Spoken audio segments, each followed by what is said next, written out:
Nicolas Cage es un buen actor. Puede que no te lo creas, pero es cierto. Aparece en todos los lados, cine bueno, cine malo, y lleva años aceptando papeles sin parar. Y en el proceso se ha convertido en todo un meme, porque actúa como si estuviera al borde de un ataque de nervios, porque grita, porque se retuerce, porque pone caras imposibles. Y da igual si el personaje es un vampiro o un preso, siempre parece estar poseído. Hasta hay una escena en la que se come una cucaracha viva, de verdad, no era CGI, no estaba en el guión, simplemente lo hizo. Eso le ha hecho famoso, y también ridículo. Para muchos es el ejemplo perfecto de lo que pasa cuando un actor deja de tener filtro. Pero, ¿y si realmente hubiera algo más? ¿Y si esa intensidad tuviera una lógica detrás? ¿Y si incluso, en la película más absurda de su filmografía, siguiera aplicando un método real, pensado, radical y lógico? Este vídeo va de esto. De por qué Nicolas Cage actúa como actúa, y de por qué, aunque no te lo parezca, sabe exactamente lo que está haciendo y por qué es un buen actor. Well, first of all, I don't drink when I'm working. Nicolas Cage siempre fue un rebelde. En su forma de actuar, en su forma de hablar, en cómo viste, en lo que compra y hasta en lo que grita por la calle. Tiene fama de sobreactuar, de elegir papeles absurdos, de arruinarse en un tiempo récord, de tener casas con pasadizos secretos y creerse un personaje incluso cuando no hay cámaras delante. Pero antes de todo eso, antes del meme, antes de los memes sobre los memes, Nicolas Cage era otra cosa. Era un actor. Y no cualquier actor, uno que venía con sangre de cine en sus venas. Porque Nicolas Cage no nació Cage. Nació Nicolas Kim Coppola. Sí, Coppola, como Francis, como el director del Padrino, de Apocalipsis Now y ahora también Megalopolis. El porro de 300 millones de dólares. Un apellido que en Hollywood no es un nombre, es un peso. Es la gloria y el colapso. Es el Oscar y la bancarrota. Es la genialidad y las idas de olla legendarias. Y claro, ser el sobrino de Francis Ford Coppola suena bien en los créditos, pero bastante mal en las audiciones. Porque en un mundo donde Will Smith mete a su hijo en una película y luego su propio hijo protagoniza un homenaje sobre su padre, Cage hizo justo lo contrario. Cortó por lo sano. Se miró al espejo, pensó en sus cómics y cambió su apellido por el de su personaje favorito, Luke Cage. Así que no, Nicolas Cage no es un nombre artístico, es un manifiesto. Una forma de decir que si se hunde, se hundía él solo. Pero si triunfaba, iba a ser también por mérito propio. O más o menos, porque su primer papel se lo dio su tío. Porque eso de renegar del apellido está bien, pero de los trabajos no tanto. Aunque eso sí, las películas que le pusieron en el mapa no venían con la firma de su tío. Una fue La chica del valle, y la otra, Birdie, la que hizo que la industria le tomara en serio. Aquí interpretó a un joven soldado con la cara destrozada por la guerra de Vietnam. Un papel que hoy en día resolverías con prótesis y maquillaje. Pero Cage decidió ir por otro camino. Se sacó 2 dientes, de verdad, sin anestesia. Porque según él, quería sentir el dolor de su personaje. Y no solo sentirlo. Quería que se le viera en la cara, que el hinchazón fuera real, que la herida no se actuara, sino que se arrastrara desde el interior. Y no es una leyenda urbana. Es el tipo de cosas que Cage hacía cuando aún no era Cage. Cuando todavía buscaba su forma, y lo hacía con una mezcla de dolor físico, aislamiento emocional y una entrega radical que parecía entre genial y muy peligrosa. Era, en definitiva, un actor de método. A su manera, claro. Si Robert De Niro se iba a Sicilia 3 meses para perfeccionar su acento para El Padrino 2, y luego se modificaba la dentadura para parecer un psicópata en El Cabo del Miedo, Cage respondía comiéndose una cucaracha, literalmente. Porque sí, en Vampire Kiss se come una cucaracha real. I was trying to get on the map, trying to make a big noise. Look at me, I'm here, and I want you to remember me. And that was how I did it. It was my idea. La cual no estaba en el guión, no estaba planificado. La escena exigía un descenso a la locura, y Cage pensó que no había un símbolo más potente y grotesco que eso. Lo hizo, no una, sino 2 veces, y luego dijo que había sido la experiencia más repugnante de toda su vida, pero que valió la pena, porque su personaje creía que se estaba convirtiendo en un vampiro. Y claro, en la cabeza de Cage, un vampiro que no come cucarachas no era creíble. ¿Exagerado? Sí. ¿Innecesario? Totalmente efectivo. Pues mira la escena. O mira cómo corre por las calles de Nueva York gritando esto.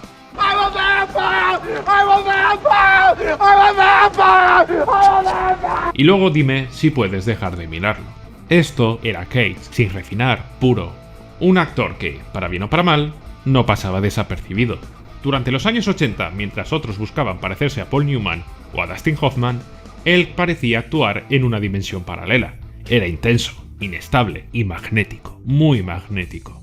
Los críticos no sabían qué hacer con él, los directores lo miraban con miedo y curiosidad, y el público no sabía si estaba viendo a una genialidad o a un desastre con ojos desorbitados. Pero entonces llegó Living Las Vegas, una película pequeña, trágica, incómoda. Un hombre que va a Las Vegas a beber hasta morir, literalmente, y que en el camino se enamora de alguien tan roto como él. Cage aceptó el papel, y lo convirtió en una declaración de principios. Dejó de buscar validación y simplemente se dejó caer en el personaje, y el mundo, por una vez, lo entendió. Y ganó el Oscar.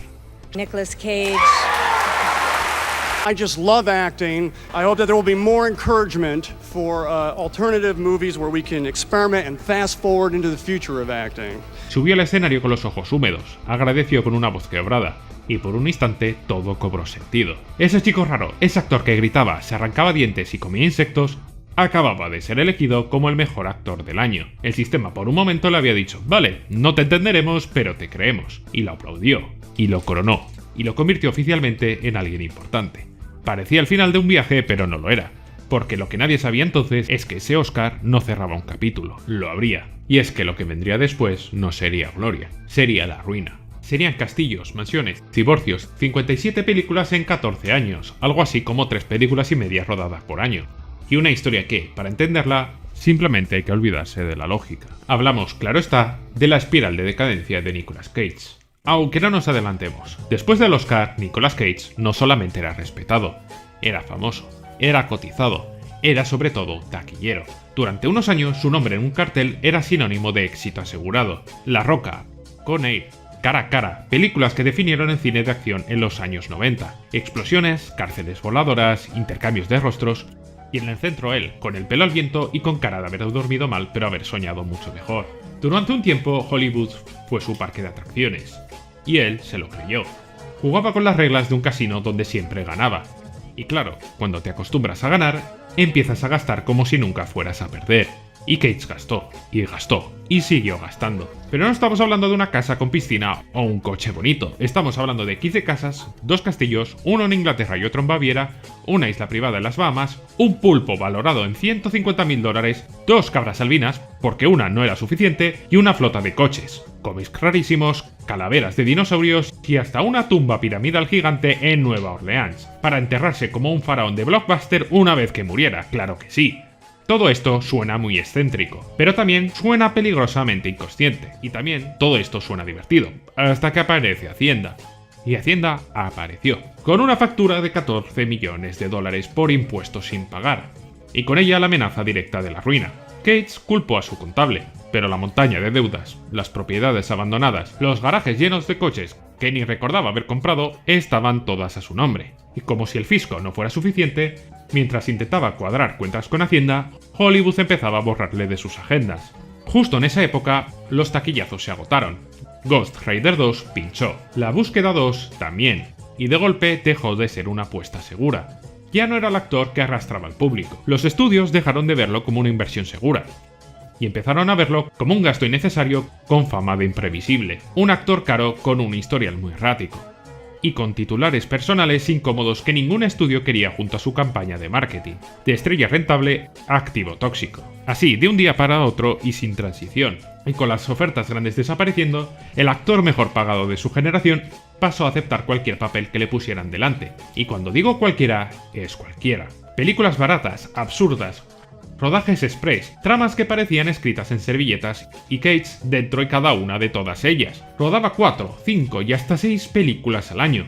Entre 2007 y 2021 acumuló 57 títulos.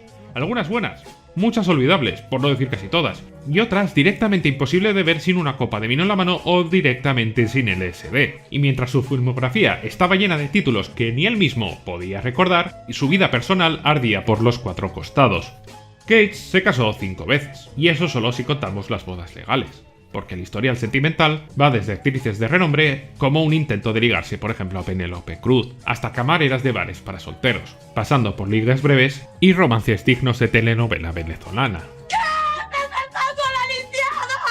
Con una de ellas, la tercera, tuvo un hijo, y lo llamó Kal-El, sí, como Superman. Sí, ese papel que casi obtuvo, pero al final no pasó de guiño en The Flash, y casi mejor así, porque claro, si compras castillos y tumbas piramidales, ¿cómo no vas a nombrar a tu hijo como un kryptoniano? Pero la joya de la corona fue su cuarto matrimonio, con una mujer que conoció en Las Vegas. Se emborracharon, se casaron y 4 días después pidió el divorcio, digno de aparecer en Resacón en Las Vegas. Y estos son solamente anécdotas, porque también tuvo muchos escándalos. Una exmujer lo denunció por agresión tras una discusión en una tienda de tatuajes en Nueva Orleans. La empujó, gritó y la golpeó en mitad de la calle.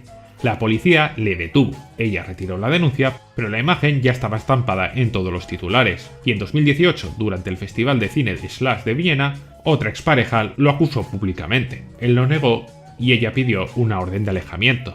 Así que para poder pagar tantas indemnizaciones, tantas pensiones alimenticias y deudas, Nicolas Cage tuvo que aparecer en toda película que le ofrecieran. A esas alturas la imagen pública de Nicolas Cage era puro caos. Un tipo que había ganado un Oscar, ahora se paseaba por los márgenes del sistema como un loco adorable o una tragedia con patas, según a quien preguntes. Para el público era un meme, para los críticos un talento malgastado, para los productores en cambio un actor tóxico con una mochila llena de líos. Y entonces llegó esto. Una película de terror que debía haber sido intensa y que acabó convertida en parodia involuntaria, con un Cage atado gritando como un poseso mientras le vierten abejas por la cabeza. Y lo mejor, o lo peor, es que no hacía falta editar nada, era así.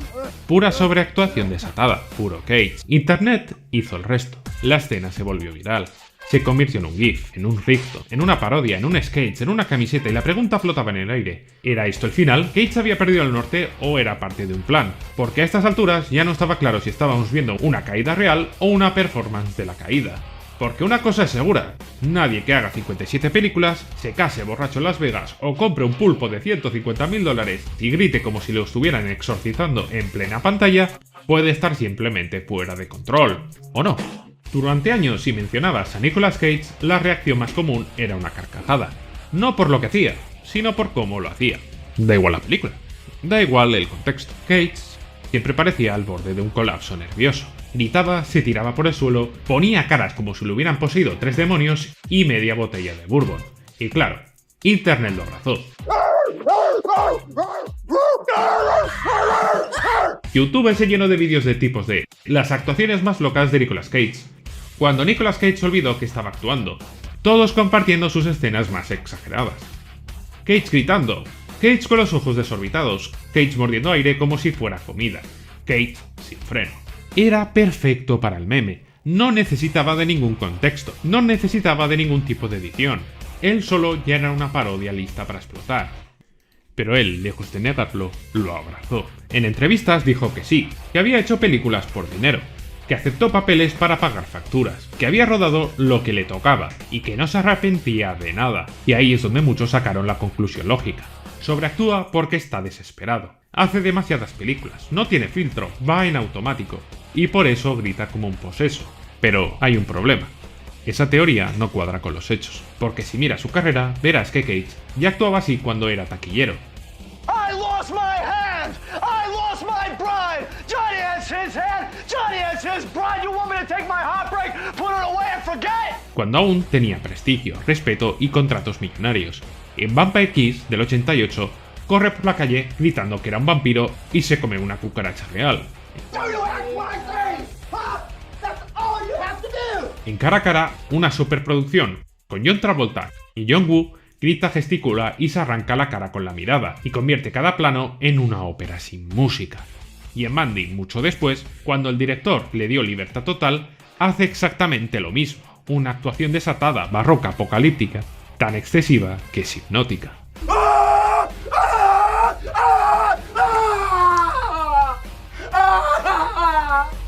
Así que el problema no es que ahora sobreactúe por necesidad, es que siempre actúa así cuando le dieron espacio para hacerlo. Porque cuando le dan un papel normal, responde con profesionalidad, pero cuando le dan uno raro, lo convierte en una ópera. La sobreactuación no es una consecuencia de la decadencia, es una lección artística. Cage siempre fue así, solo que cuando era joven, famoso, ganaba Oscar y llenaba taquillas, nadie se atrevía a decir que estaba loco. Pero cuando empezó a encadenar películas de saldo y un montón de basura, el mismo estilo pasó de intenso a ridículo. Pero él no cambió. Lo que cambió fue la mirada del público. y entonces llega el giro final, porque lo que parecía caos tenía método. Cage no improvisa su locura, la estudia, la prepara, la ejecuta. Tiene un sistema, uno suyo, lo llama Nouveau Shamanic. Sí, suena a broma, porque él lo dice en serio. All actors really hail from the early medicine men and the shamans in the villages pre-Christianity, where they would put on masks and act out, and probably pretty crazy, but they would go in and find answers to questions. Today you're called psychotic if you do that, but it's all semantics. So what I would do is I'd put on Afro-Caribbean paint, like a white and black paint, and black out my eyes so I look like this sort of Afro-Caribbean voodoo icon. Something that was meant to have vibrations, and who knows if it works or doesn't, but for me it was an idea of like trying to stimulate my mind or trick my mind into believing I was this character. Para Cage, actuar es poseerse, convertirse en un medium, dejar que el personaje lo atraviese como una tormenta. Su referente no es Brandon, no es De Niro, es el cine mudo, es el expresionismo alemán, películas como El gabinete del Dr. Caligari, actores que no hablan, que exageran todo porque no tenían voz, el cuerpo como único lenguaje, y Cage en secreto siempre quiso hacer eso. Por eso grita tanto, por eso mueve los ojos como si fueran a salirse, por eso pone la boca como si estuviera descomponiendo, porque está actuando como si el sonido no existiera. No sobreactuación, bueno sí, pero ya me entiendes, es estilización, es homenaje. Es una apuesta tan arriesgada que a veces sale mal, pero cuando sale bien es inolvidable. Puede fallar, puede dar vergüenza ajena, puede pasarse de rosca, pero jamás pasa desapercibido, porque todo esto en el fondo es un homenaje a Nosferatu. Sí, de verdad, Cage no busca parecerse a la realidad. Para él la realidad es aburrida. Él quiere algo más extremo, más físico, más emocional. Nicolas Cage bebe directamente de un cine de los años 20, en blanco y negro, donde los actores no hablaban, y lo decían todo con los ojos, la mano, el cuerpo, donde el gesto no se contenía, se tenía que multiplicar. Una actuación más típica de un teatro que propiamente del cine dicho. Y exactamente eso, es lo que Cage lleva tratando de hacer, pero en color, con sonido, y sobre todo, sin pedir permiso. Para él, el realismo no es el camino. La actuación no debe parecerse a la vida, debe superarla. Por eso, en Color, Out of Space, se retuerce como si el cuerpo no le perteneciera. Por eso en Mandy grita desde el estómago como si le estuvieran arrancando el alma. Y por eso en Vampire Kiss, en lugar de hacer de un loco, se convierte en uno, aunque eso no le costó, la verdad. Y por eso incluso en las películas malas hay momentos que se quedan grabados, porque cuando Cage conecta, desaparece el actor y queda solo el impulso. Porque su objetivo no es la verdad, es la intensidad. Él mismo lo ha dicho, y le cito, el límite de la actuación no existe. Lo importante es hacer sentir algo al espectador, y joder, vaya que si nos hace sentir, ¿no? De alguna parte tienen que salir los memes. No se trata de representar, se trata de golpear. Y claro que evidentemente esto no funciona siempre. Hay veces que su estilo no cuadra con el de la película, o el director no sabe qué hacer con él, y lo que podría ser arte se convierte en un desastre absoluto. Pero cuando le colocas en un lugar correcto, cuando el personaje y la puesta a escena entienden su código, Cage brilla como nadie, y funciona. Eso no le convierte en un mal actor o descontrolado, lo convierte en un actor con un lenguaje propio, que solo necesita el espacio adecuado para hablarlo. Haciendo una comparativa, es como Schwarzenegger. Con el bueno de Arnold siempre se debate si es un mal actor o no, y la verdad es que Arnold no es para nada expresivo. No le puedes pedir que, por ejemplo, rompa a llorar como hizo Marlon Brando en El Padrino. No sirve para todo, pero dale un papel de robot, ponle una escopeta, unas gafas de sol y una sola frase contundente I'll be back. Y convertirá una idea absurda en un mito cultural. Cage es algo parecido, pero mucho más versátil, claro. Aunque no sea un mal actor en registros más comedidos, es letal en la expresión, y solo necesita el personaje concreto para demostrarlo. Y por suerte en los últimos años ha vuelto a encontrar estos personajes. Nicolas ya no tiene deudas, y por eso, en vez de perseguir el dinero, empezó a elegir papeles por pura libertad artística. Y el resultado fue una resurrección totalmente inesperada. Ahora le vuelven a llamar incluso a grandes productoras, como el Renfield, donde interpreta a Drácula con una mezcla de elegancia, delirio y puro exceso y un poco de LSD, como no, si no, no sería Nicolas Cage. O el insoportable peso de un talento descomunal, donde hace de sí mismo como si fuera otro personaje más. Ahí abrazó el meme, se rió con nosotros y demostró que entiende perfectamente la caricatura en la que se había convertido. You're Nick fucking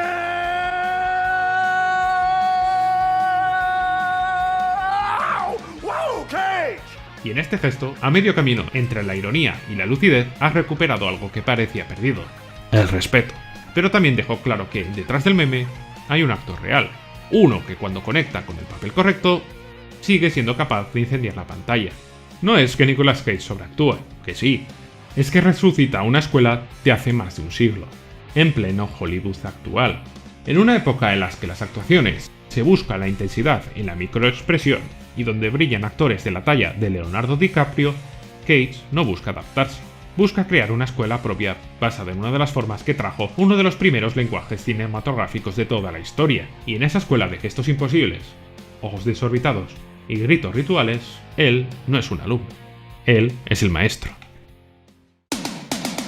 Si te ha gustado este vídeo, te recomiendo este vídeo que hice sobre Misión Imposible 1 y por qué es la mejor de toda la saga. Sí, parece un poco inconexa la recomendación y es así, la verdad, pero yo creo que te va a gustar. Dale un intento.